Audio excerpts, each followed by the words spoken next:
আপনার মর্যাদা উঠাতে উঠাতে আকাশ বাতাস ছাপিয়ে সাত আকাশ কাঁপিয়ে আরশের উপরে নিয়ে গিয়েছে।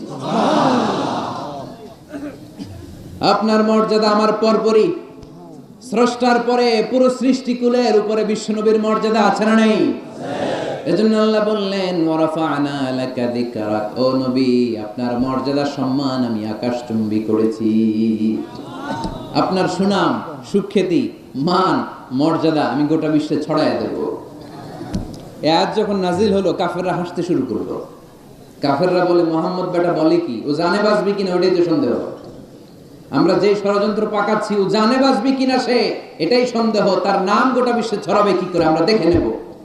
আল্লাহ বলেন তোরা আমার নবীর সুনাম সুখ্যাতি ছড়ানোর ব্যাপারে বাধা তৈরি করবি, তোরা আমার নবীর ব্যাপারে অপপ্রচার চালাবি, তোদের অপপ্রচারকেই আমি আমার নবীর প্রচার মাধ্যম বানিয়ে দেবো। তোরা করবি